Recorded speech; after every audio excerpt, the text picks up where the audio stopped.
We have been searching from ear to ear, struggling in the search for emancipation.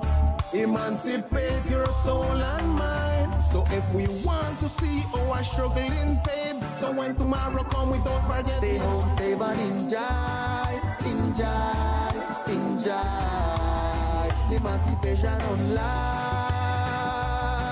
Stay home with your family and have a good time. Emancipate, celebrate, debate. Time to unite.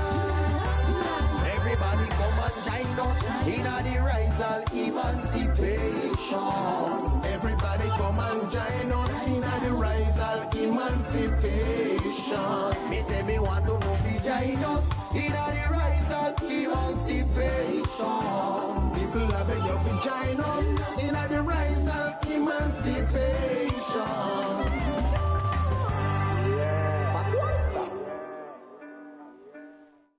Welcome back to this Emancipation celebration. This is the Emancipation Week. Yes, today we are going to speak about police abuse. But first, we want to present to you our panelists. Yes, we have Mr. Roy Newbard, activist and one of the founders of the SD group. Now we have Eileen. Eileen is a student from our island. She's studying in Medellin. She's studying business. We have Grayburn Livingston, Raizal leader with a Magister in Caribbean Studies. We have Juan Ramirez, our community leader, a Raizal activist and promoter of human rights. And Mr. Wal Hayes, member of the Raizal Authority and also a human rights activist. Today, our theme is about police abuse.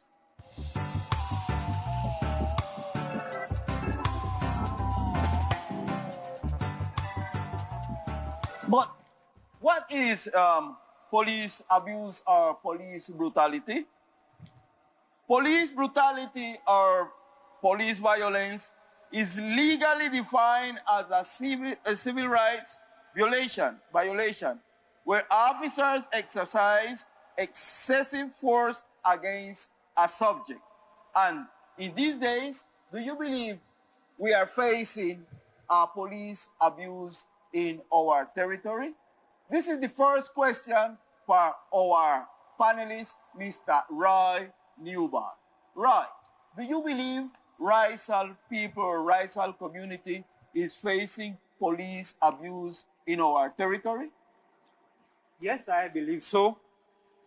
And that is evident. It's evident really. A lot of us as Raizal people, myself, can testify somehow of what I call police abuse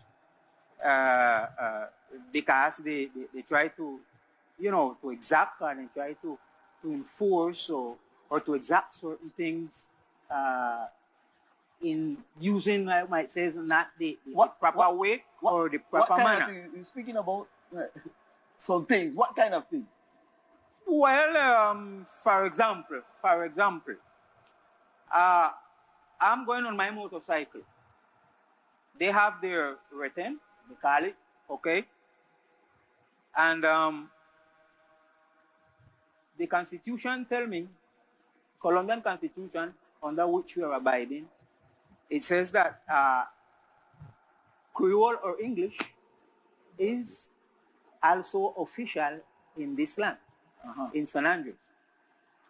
And so if an officer stop me, I can exact from that officer to direct to me in my language. If he speaks to me in a foreign language, I call it a foreign language because eventually is it a foreign language for me or for us as Raizal people. So if he directs himself to me in that foreign language, I feel like I do not have I might call it the responsibility to answer him. And if he tries to force me to use or to speak to him in a language that is not mine, that is an abusement.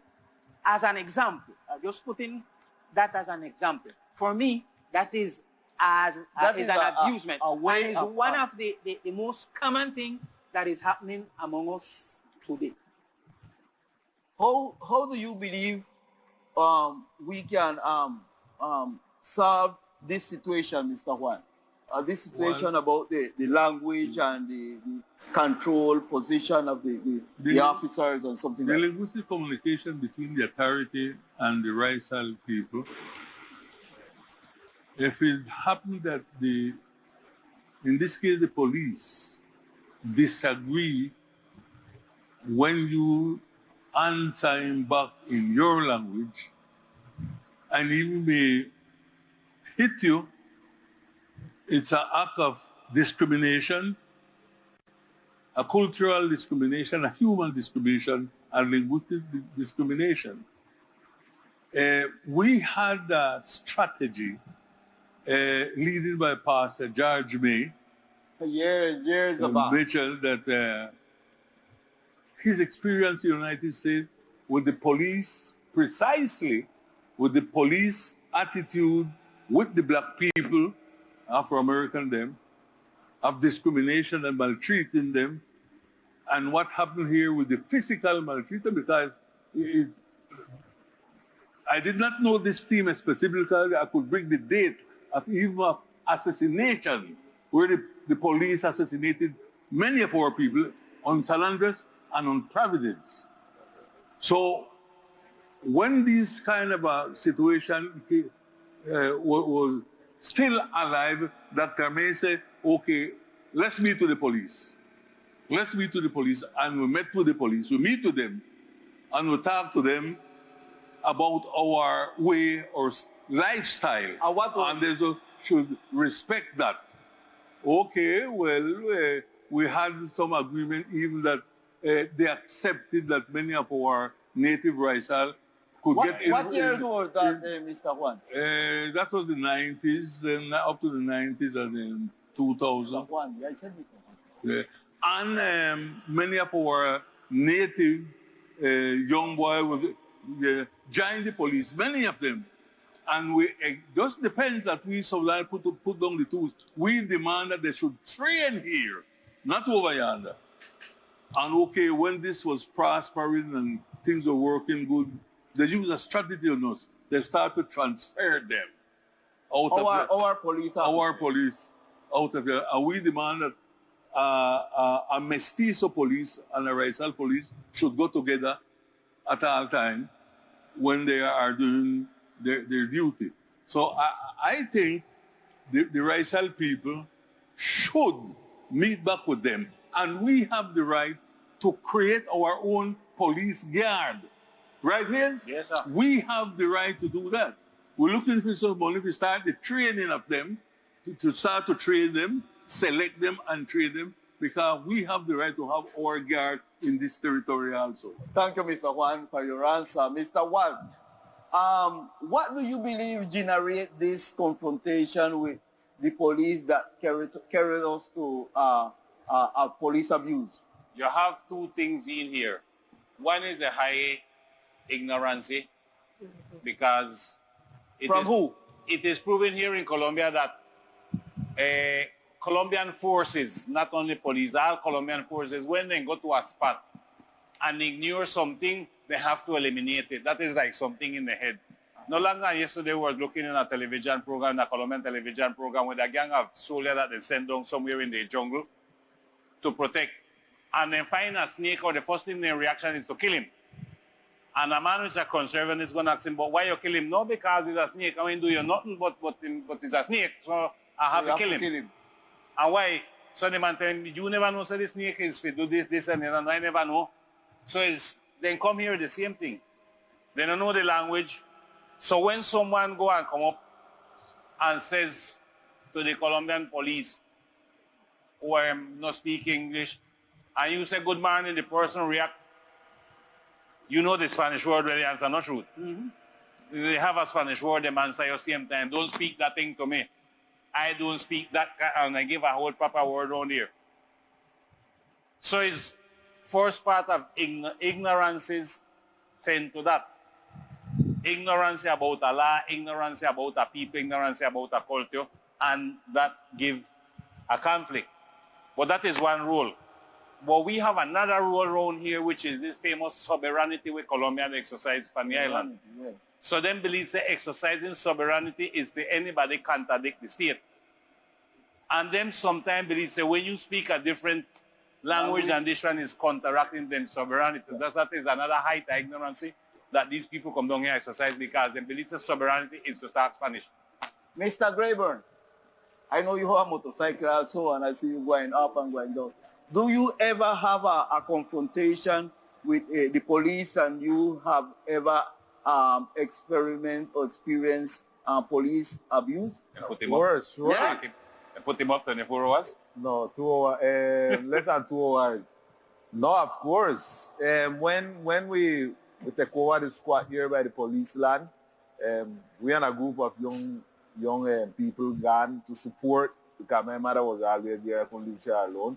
A group of young people gone and start to protect them against the abuse of the police, because the police then walking and kicking my mother, kicking Miss Corrine, kicking Miss Karandi. So we somehow start the eruption. So in that sense, my brother take a stick. When I police shoot him, I shoot the police, and we start throw buckle and rock and things like that. What did they tell me? And yes, I got it. You know, see that through Facebook. You know what I mean? We got on and we start wrestle with them, and they catch me and they carry me in. They kick me, they throw tear gas in my eye, and they tell me, sorry, the word negro is puta. So somehow, the police abuse is the response at the system, at the states, against, with violations against people that they consider that they are not people. The racism still is within the system that we live in. It's not just the United States. Also, for example, Cali, they killed a companion a few months back in the same time when they killed George Floyd. And they killed one Cali too. The abuse of the police just because the guy was riding a bike in a white neighborhood in Cali. So this is the way how the system and the state operate to oppress the people them that are different, that how Mr. Watt say, are what they consider nation. Because they consider the nation and the people have to be all one, speaking Spanish, Catholic, and pledging allegiance to the flags.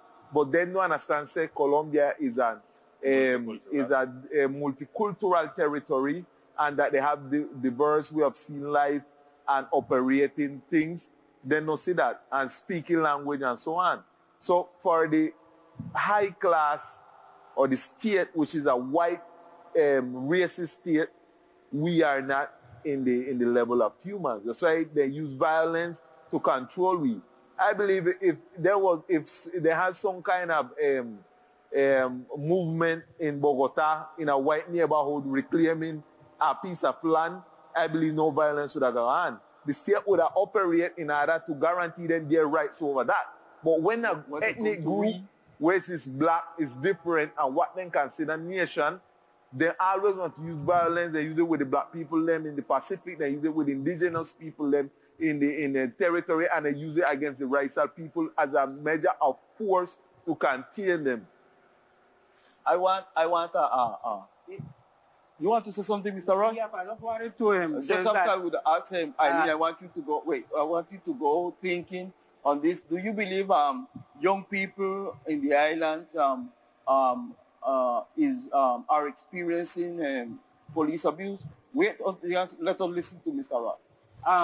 Referring to what Rayburn was saying, this abuse is not just today. I mean, this has been something systematic. I was told, and I said I was told because, well, of course, I wasn't there.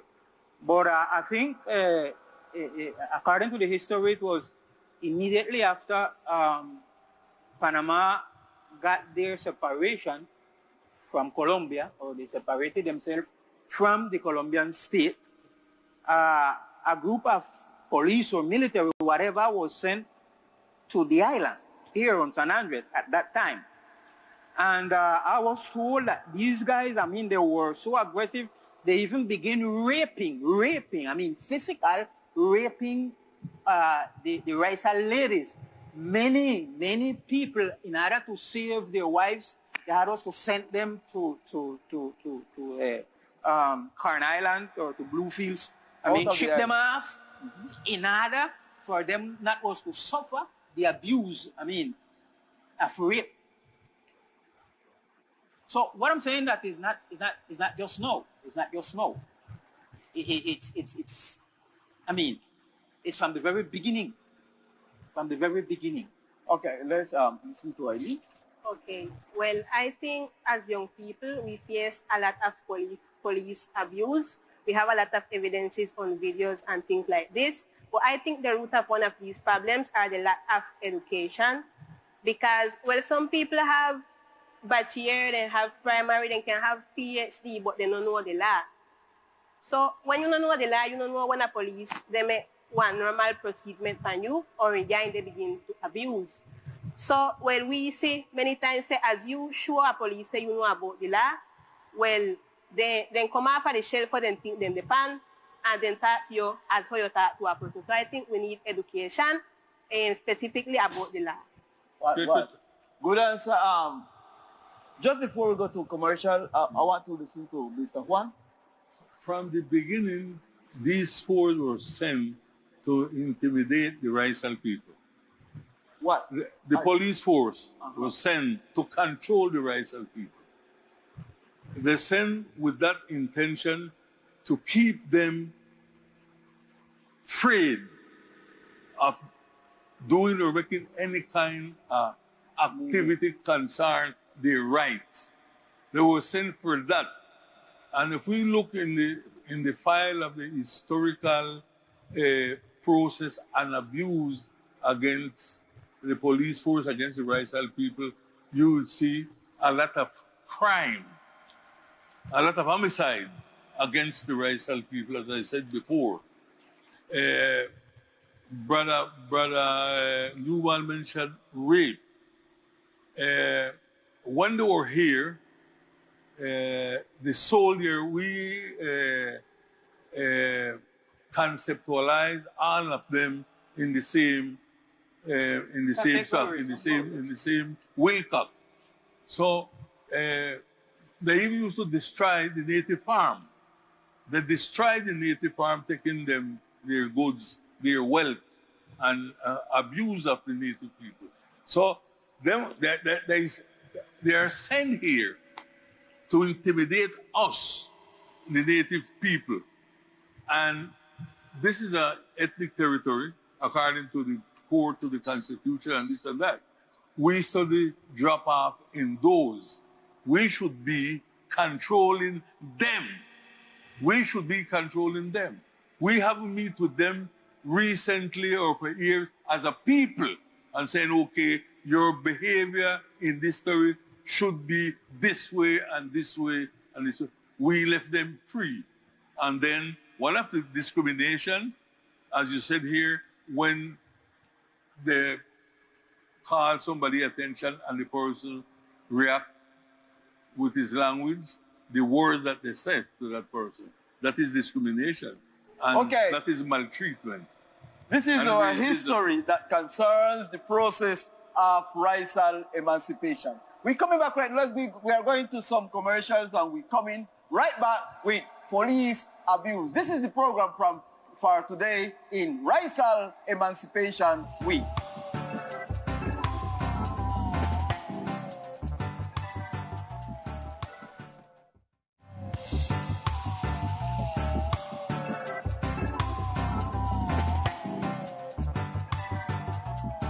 Now we are back with this police abuse. But we want to know, Mr. Wall, how do you believe we can stop or this police abusement can stop on our territory? What is your point of view in this special and delicate matter? Well, as a human, all situation of human can solve with dialogue. You don't have no other way. We with violence, we are not underneath no force. We can stand up over violence to get over things like how Colombia gonna fight against the Spaniards to get our freedom. We can't get on that road. So we have to get through a road of dialogue and dialogue around the different rights that assist the Raizal people.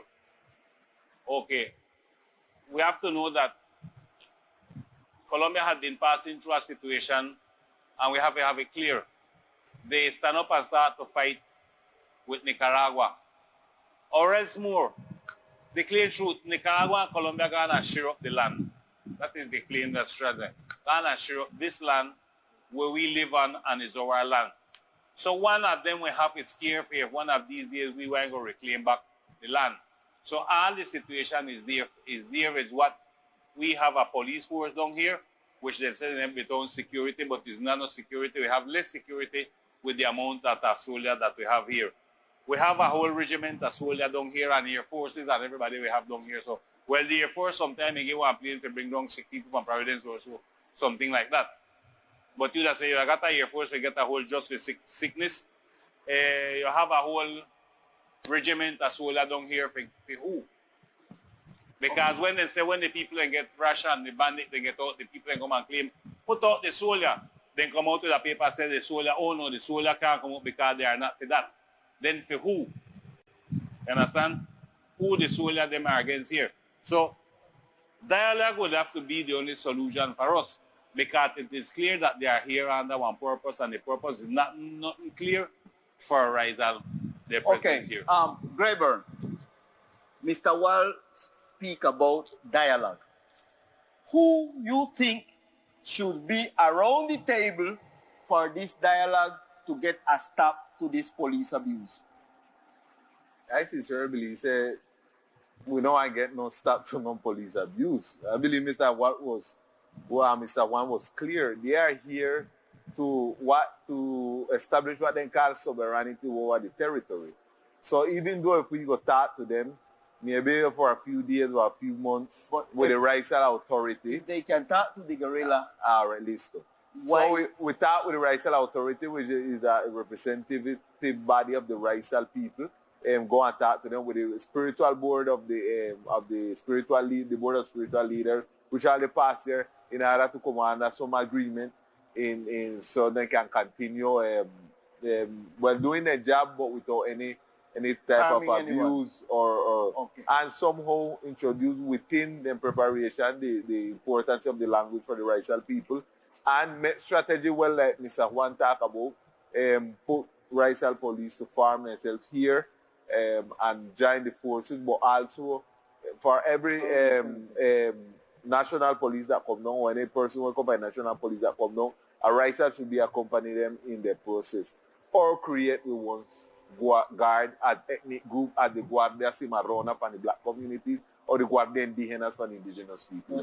We have a lot, we have a lot of elements that we have to tie up here in order to make one policy to start the police abuse. Thank you, Mr. Governor. Excellent answer.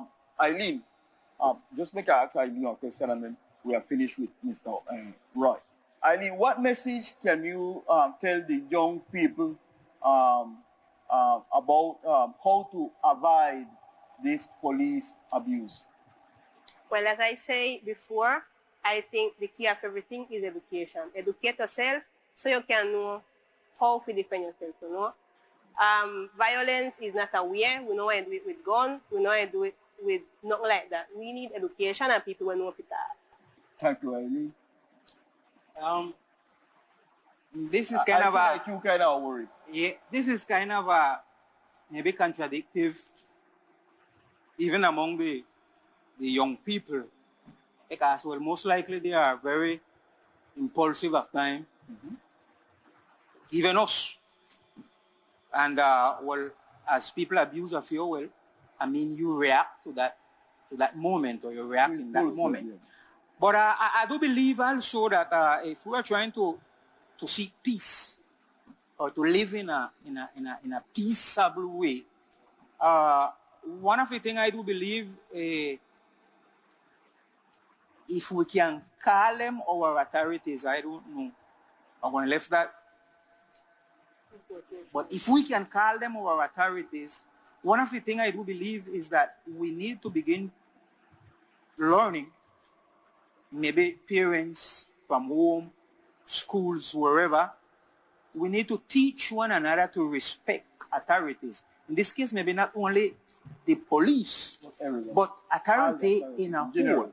One of the elements that we have lost, and one of the things that are generating friction really in our communities is precisely that.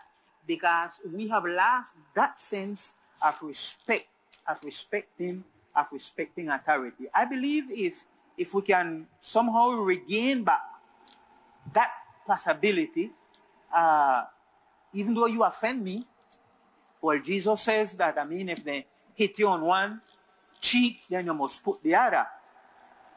One pastor said, but he never said, well, if you do after and hit you the second time, what will happen after that? No, I don't know, no. But I do believe that in order to have peace and to live in a more peaceable way, one of the elements is that outer respect. Of course, the authority need to learn to respect, but we too need to respond also with respect. Okay, I believe this theme about the police abuse was very illustrated by our panelists, and we thank you very much. And about to get to a dialogue, to get and sit around a table to get and talk about the respect that they have to honor to the Raizal people, because the Raizal people is the owner of this territory.